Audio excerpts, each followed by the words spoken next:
The Missing Librarian.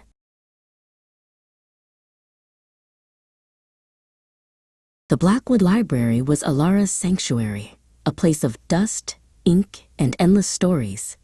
But today, the heavy oak doors were unlocked, and the air inside felt unnaturally cold. Alara stepped into the foyer, her heart hammering against her ribs as she noticed the morning mail scattered across the floor. Silas was already inside, standing by the central circulation desk.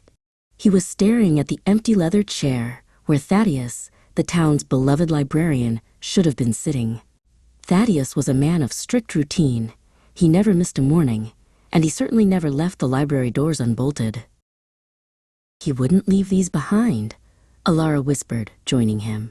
She noticed a thick volume titled Lost Tides of the Coast resting on the desk. A tattered bookmark was jammed into a section about the town's forgotten smuggling tunnels, and the pages were stained with damp sand. As Alara lifted the book, a hand-drawn map slid out from the binding.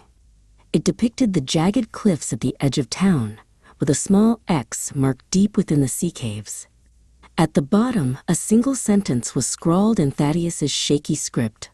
"The tide hides what the sun cannot see."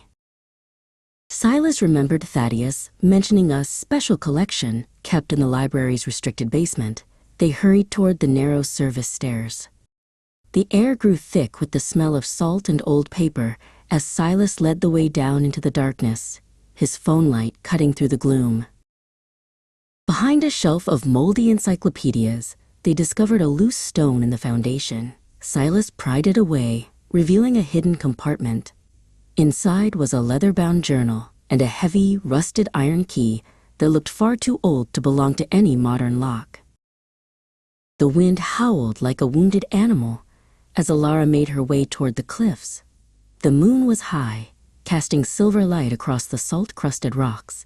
She could see the entrance to the sea caves below, a dark maw that seemed to swallow the crashing waves. Silas followed close behind, but he froze when he saw a flicker of orange light dancing against the cave's interior walls. Someone was already down there, and the low murmur of voices suggested that Thaddeus wasn't alone. Silas signaled for Alara to stay quiet. They crept inside, hiding behind a cluster of stalagmites. In the center of the cavern, Thaddeus was tied to a chair, looking pale but defiant. A man named Vane, known in town for his shady dealings in antiquities, was rifling through a chest of old documents.